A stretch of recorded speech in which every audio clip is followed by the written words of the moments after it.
बिस्मिल्लाहिर्रहमानिर्रहीम। अस्सलाम वालेकुम डियर स्टूडेंट्स, यकीनन आप सब खैरियत से होंगे। अच्छा, हम 11 मैथमेटिक्स यूनिट नंबर 7 हमने स्टार्ट किया हुआ था। 7.2 हमारी कंप्लीट है।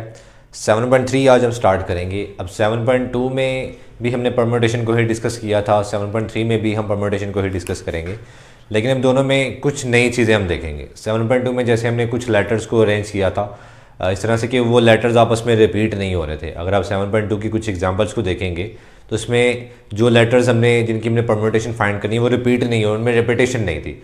लेकिन 7.3 में कुछ सवाल ऐसे हैं जिनमें अगेन हमने परम्यूटेशन फाइंड करनी है लेकिन उनमें रिपीटेशन होगी। जैसे क्वेश्चन नंबर 1 देखें। क्वेश्चन नंबर 1 में कहा जा रहा है how many arrangements of the letters of the following words taken all together can be made. इसके स्मार्ट सिलेबस के मुताबिक सेकेंड पार्ट और थर्ड पार्ट हमारे पास है। अब सेकेंड पार्ट में देखें पाकिस्तान, ये एक लेटर है। अब इसमें देखें ए रिपीट हो रहा है, ठीक है।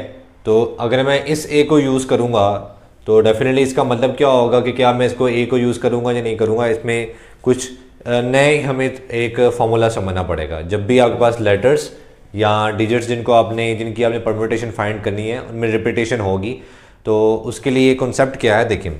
फार्मूला हमारे पास क्या होगा, n फैक्टोरियल ओवर, ये आपके पास टोटल नंबर्स है।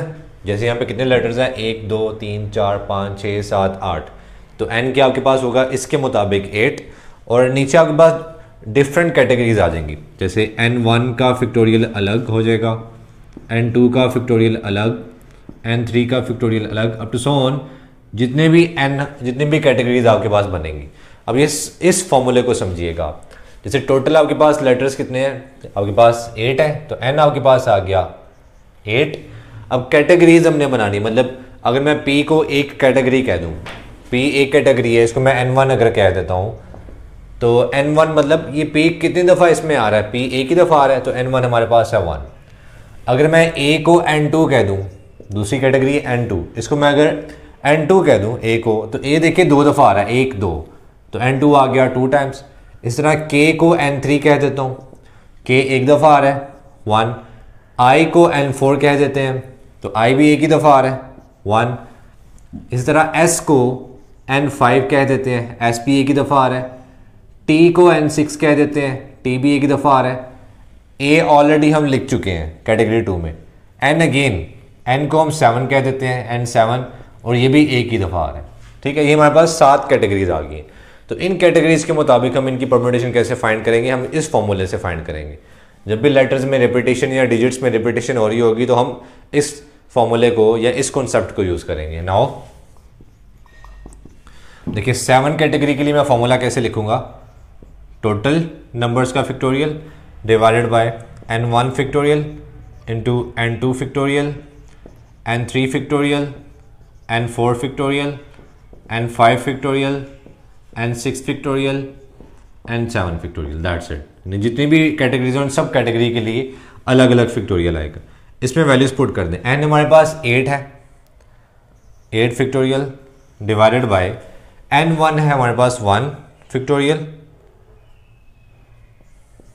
n2 हमारे पास है 2 फैक्टोरियल, आगे सब n3 से लेके n7 तक 1 फैक्टोरियल, तो 1 factorial, 1 factorial, 1 factorial, 1 factorial, 1 factorial, ठीक है। इसको सिंप्लीफाई कर लें।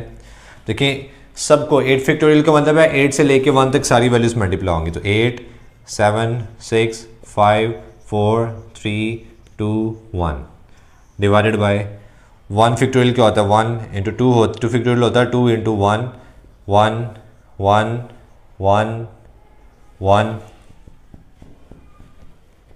1, ठीक है। तो 2 से कैंसिल, बाकी सब वैल्यूज को मल्टीप्लाई कर देते हैं हम। यह जगह 8 इंटू 7 6 5 4 3, 8 7 6 5 4 3 को मल्टीप्लाई करेंगे तो यह आ जाएगा 2016 आपके पास इतनी अरेंजमेंट्स आ जाएंगी, ठीक है। इसी तरह इसका सेकंड पार्ट देखिएगा।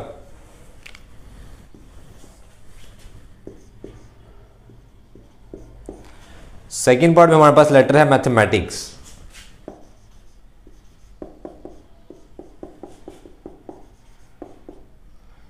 मैथमेटिक्स।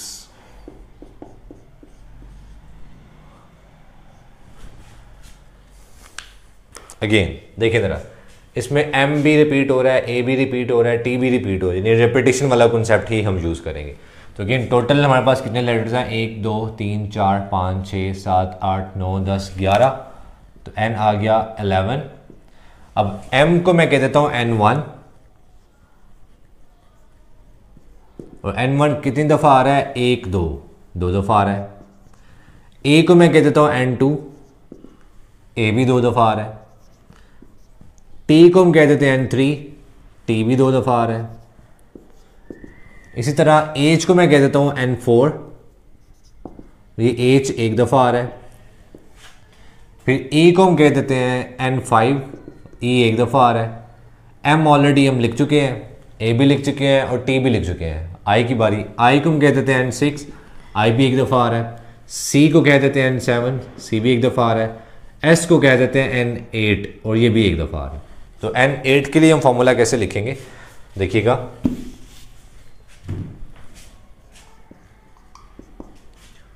ऊपर आ जाएगा n factorial, total factorial divided by N1 factorial, N2 factorial, N3 factorial, N4 factorial, N5 factorial, N6 factorial, N7 factorial, N8 factorial. इसमें वैल्यूज पुट कर दें। n हमारे पास है 11, N1 है 2 फैक्टोरियल, N2 है 2 फैक्टोरियल, N3 है 2 फैक्टोरियल, फिर आगे N4 से लेके N8 तक 1, तो 1 2 3 4 5, 1 2 3 4 5, ठीक है। इसको सिंप्लीफाई कर लें, 11 फैक्टोरियल ओपन कर लें, ये होता है 11 इंटू 10 9 8 7 6 5 4 3 2 1 डिवाइडेड बाय 2 फैक्टोरियल को ओपन कर लेते हैं, 2 इंटू 1 2 इंटू 1 2 इंटू 1, और ये 1 1 1 1 आ गया, ठीक है। तो ये 2 2 से कैंसिल, 2 टू द 4 होगा, तो 2 टू द 4 4 से कैंसिल। बाकी जो वैल्यूज है 11 10 9 8 7 6 5 3, इनको मल्टीप्लाई कर देते हैं। 11 10 9 8 7 6 5 3, ये हमारे पास आंसर आ जाएगा 498960 अटेनमेंट, ठीक है। इसी तरह क्वेश्चन नंबर 3 की तरफ चलते हैं। क्वेश्चन नंबर 3 में कहा जा रहा है how many arrangements of the letters of the word attacked. Question number 3, letter हमारे पास है attacked,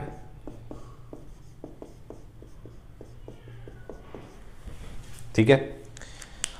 how many arrangements of the letters of the word attacked can be made if each arrangement begins with C and ends with K, यानी वो सब arrangement हमने find करनी है जो सी से स्टार्ट होंगी और के पे एंड होंगी। देखिए कितने लेटर्स हैं, 1 2 3 4 5 6 7 8, 1 2 3 4 5 6 7 8, यानी हमने वो अरेंजमेंट फाइंड करनी है जो सी से स्टार्ट हो और के पे एंड हो। तो उसके लिए हमें सी को स्टार्ट में फिक्स करना पड़ेगा और के को लास्ट में फिक्स करना पड़ेगा। एक चीज़ याद रखिएगा, जिन लेटर्स को हम फिक्स कर देंगे उनको फिर हम काउंट नहीं करेंगे, यानी सी और के को फिक्स कर दिया, अब मैं इन दोनों को काउंट नहीं करूँगा, अब परम्यूटेशन में मैं सिर्फ इन वैल्यूज़ को ही मल्टीप्लाई करूँगा, ठीक है। तो ठीक है, अब देखिए मेरे पास टोटल कितने लेटर्स है, 1 2 3 4 5 6 7 8, 8 में से 2 तो फिक्स कर दिए, बाकी रह गए 6।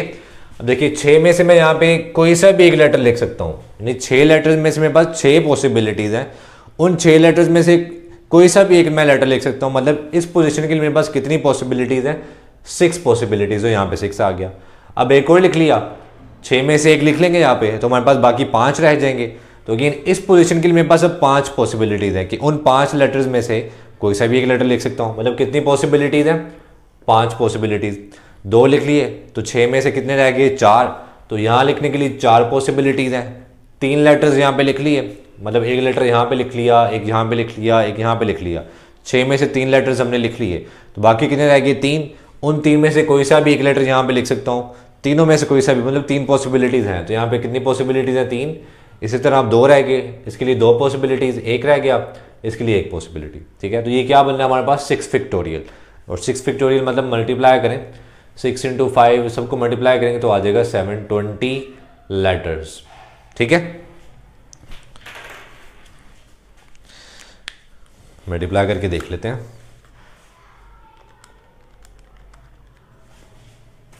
ओके, क्वेश्चन नंबर 4 की तरफ आए।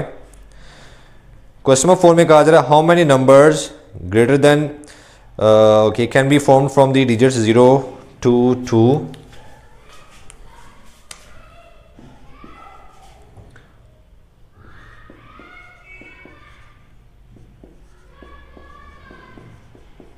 कह रहा है इन डिजिट्स को यूज करते हुए हमने वो सब नंबर्स बताने हैं, यानी ऐसे कितने नंबर्स बनाए जा सकते हैं जो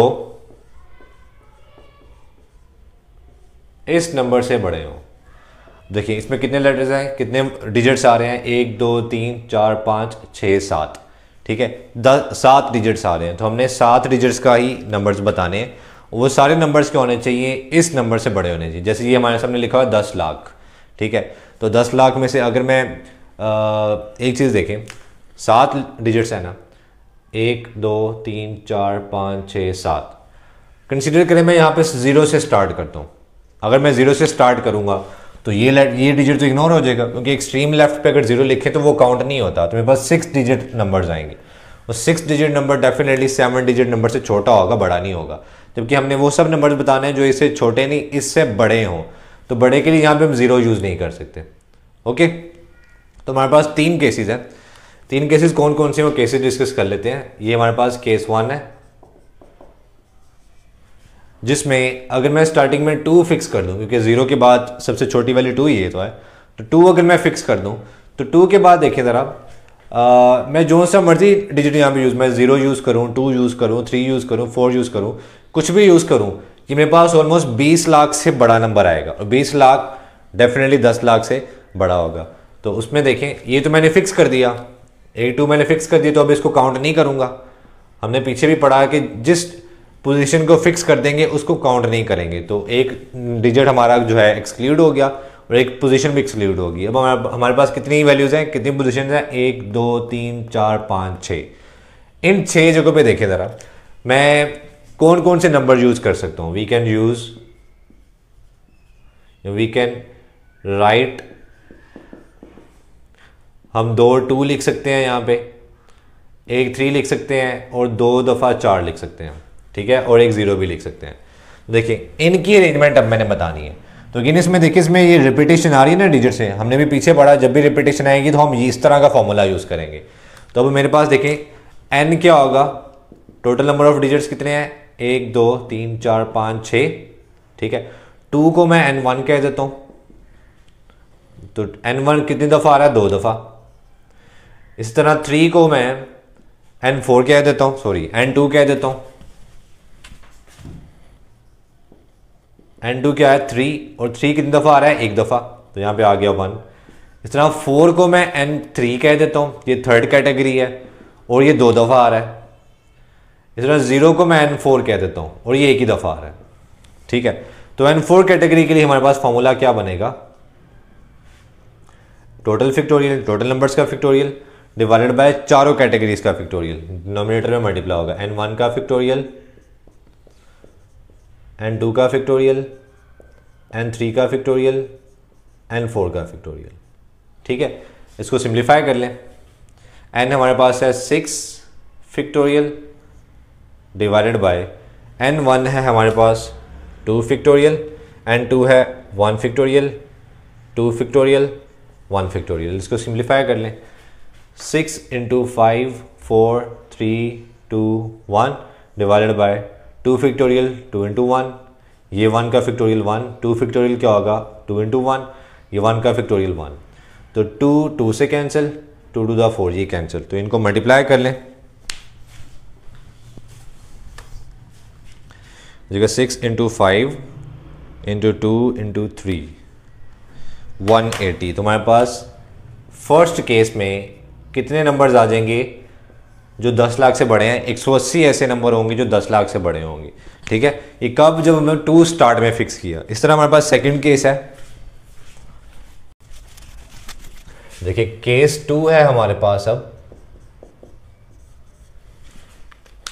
कितने डिजिट से? 7 डिजिट, 1 2 3 4 5 6 7।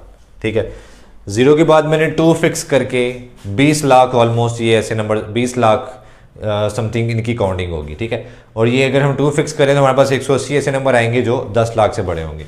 तो 2 के बाद बड़ी वाली कौन सी है? 3।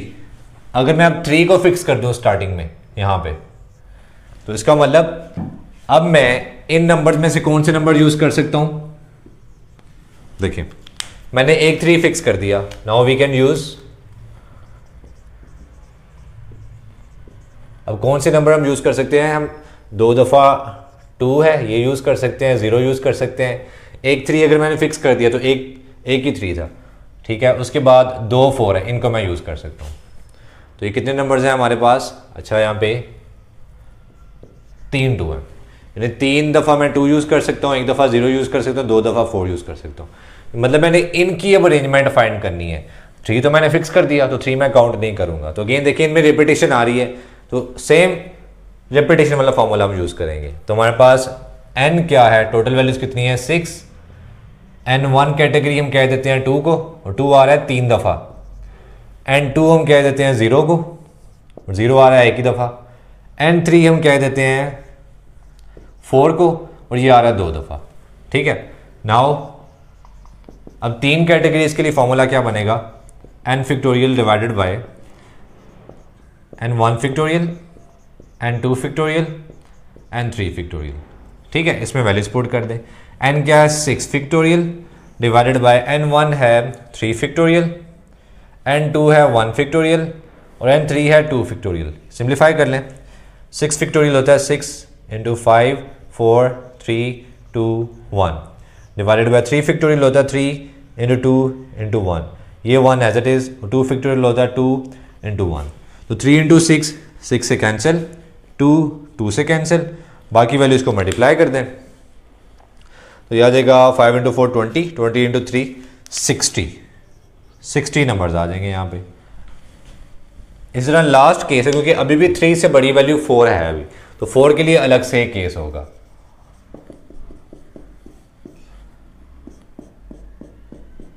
देखिए अब मैं इन सब नंबर्स में से अगर मैं 4 को स्टार्टिंग में फिक्स कर दूं, ठीक है, तो अब हम कौन से जो है डिजिट्स को यूज कर सकते हैं? अगेन 0 यूज कर सकता हूं, 3 दफा 2 है इनको भी यूज कर सकता हूं, और 1 दफा 3 है और 1 दफा 4 है, इनको यूज कर सकता हूं। तो कितने डिजिट्स हैं? 1 2 3 4 5 6, तो n आ गया 6। n1 कह देते हैं 0 को, वो 1 दफा आ रहा है। n2 कह देते हैं 2 को, वो 3 दफा आ रहा है। n3 कह देते हैं 3 को, और वो 1 दफा आ रहा है। n4 कह देते हैं 4 को, और वो भी 1 दफा आ रहा है। मतलब अगेन 4 कैटेगरीज हैं, तो 4 कैटेगरीज के लिए फॉर्मूला क्या बनेगा? n factorial over n1 factorial, n2 factorial, n3 factorial, n4 factorial. इसमें वैल्यूज पुट कर दें। n6 है 6 फैक्टोरियल, n1 है 1 तो 1 फैक्टोरियल, n2 है 3 फैक्टोरियल, n3 है 1 फैक्टोरियल, n4 है 1 फैक्टोरियल। इसको ओपन कर लें। 6 फैक्टोरियल होता है 6 into 5 4 3 2 1 divided by 1 factorial 1, 3 factorial होता है 3 इंटू 2 इंटू 1 फैक्टोरियल 1 होता है, और ये भी 1 होता है। ठीक है, तो ये 1 2 3 1 2 3 से कैंसिल, बाकी वैल्यूज हमारे पास क्या बचेंगी? 30 इंटू 4 120 नंबर्स। यानी फर्स्ट केस में कितने नंबर्स आए थे? 180, सेकंड केस में 60 नंबर्स, और थर्ड केस में 120 नंबर्स। हमें टोटल नंबर्स चाहिए जो 10 लाख से बड़े होंगे। तो टोटल नंबर्स के लिए क्या करेंगे?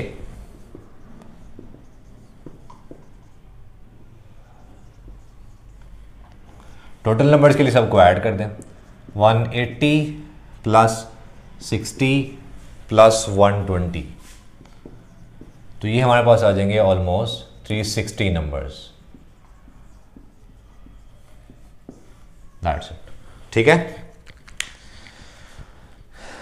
अच्छा 7.3 के लास्ट 2 क्वेश्चन जो है 11, 12, उसमें हमारे पास सर्कुलर परम्यूटेशन को डिस्कस किया गया है। तो हम सर्कुलर परम्यूटेशन डिस्कस कर लेते हैं पहले कि वो होता क्या है।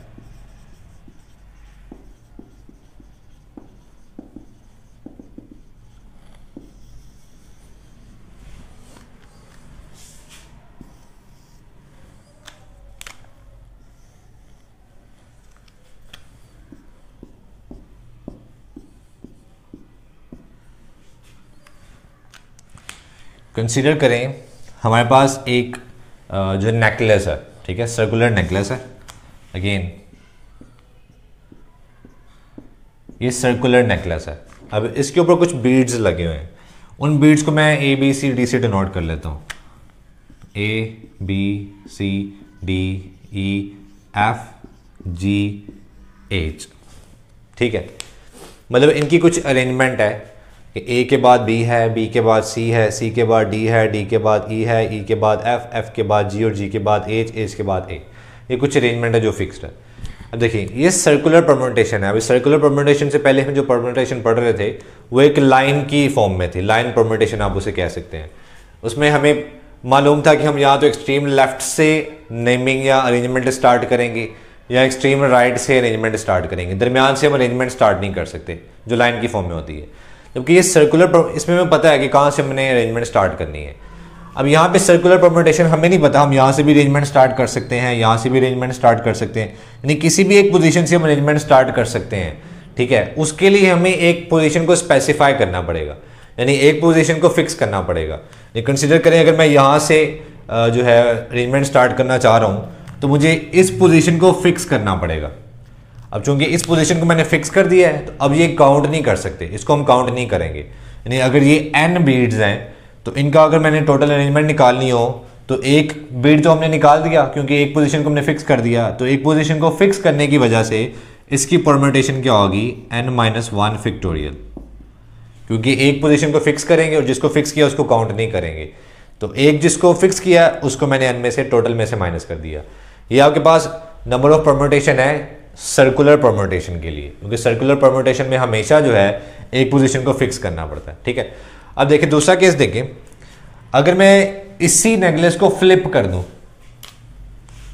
तो ये इसकी अरेंजमेंट वही रहेगी, बस थोड़ी सी फ्लिप हो जाएगी, रिवर्स हो जाएगी। A B C D E F G H, देखिए पोजीशन अभी भी वही है, अरेंजमेंट ऑलमोस्ट वही है। जैसे यहाँ पे ए के बाद बी था, बी के बाद सी था, सी के बाद डी था, प्लस ऑन अभी भी वैसे ए के बाद बी, बी के बाद सी, सी के बाद डी, डी के बाद ई एफ जी, अरेंजमेंट वही है, बस फर्क क्या रिवर्स हो गई है।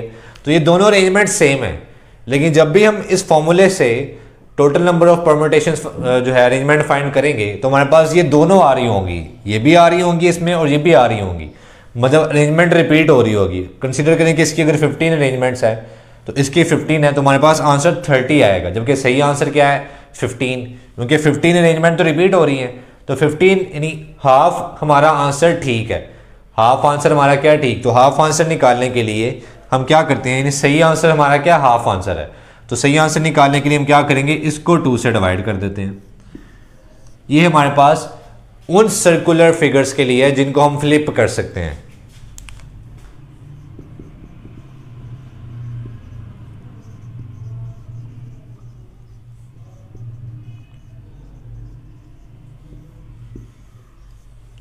ये हमारे पास किन के लिए है, उन सर्कुलर फिगर्स की परम्यूटेशन है जिनको हम फ्लिप्ड कर सकते हैं।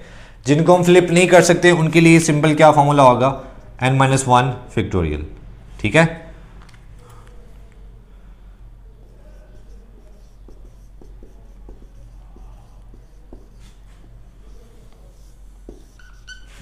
याद रखिएगा उन सर्कुलर फिगर्स की परम्यूटेशन जिनको हम फ्लिप कर सकते हैं उनकी नंबर ऑफ अरेंजमेंट कैसे निकालेंगे, n-1 फैक्टोरियल डिवाइडेड बाय 2। और जिन सर्कुलर फिगर्स को हम फ्लिप नहीं कर सकते उनके नंबर ऑफ अरेंजमेंट क्या होगी, n-1 फैक्टोरियल, उनको 2 से डिवाइड नहीं करेंगे। अब एग्जांपल देखें, जैसे नेकलेस हो गया, नेकलेस को अब एक थोड़ा सा आपको हिंट मैं दे देता हूँ। देखिए ऐसी सर्कुलर फिगर्स जो अपने सर्कमफेरेंस के, यानी जिनके सर्कमफेरेंस के अंदर जो इनका एरिया है, जिनका रीजन है वो एम्प्टी होगा। जैसे अगर मैं नेकलेस की बात करूं, इसको रेज कर लेते हैं। अगर मैं नेकलेस की बात करूं, नेकलेस देखिए इनसाइड एम्प्टी है, ये अंदर से एम्प्टी है। अगर मैं रिंग की बात करूं, की रिंग की बात करूं, की रिंग भी अंदर से एम्प्टी होता है, उसको फ्लिप किया जा सकता है। तो नेकलेस या रिंग की एग्जांपल को कंसिडर करें तो उनकी टोटल हम नंबर ऑफ अरेंजमेंट ऐसे निकालेंगे, क्योंकि वो अंदर से खाली है, उनको फ्लिप किया जा सकता है, ठीक है। अगर मैं राउंड टेबल, सर्कुलर टेबल की बात करूं, अब देखिए सर्कुलर टेबल जो है वो अंदर से खाली नहीं होता, वो पूरा सॉलिड होता है, अंदर से खाली नहीं होता, उसको हम फ्लिप नहीं कर सकते। उसको फ्लिप नहीं कर सकते तो उसके लिए डिवाइडेड बाय 2 नहीं आएगा, उसकी नंबर ऑफ अरेंजमेंट्स क्या होंगी, n-1 फैक्टोरियल, ठीक है। तो क्वेश्चन नंबर 11 एंड 12 देख लें।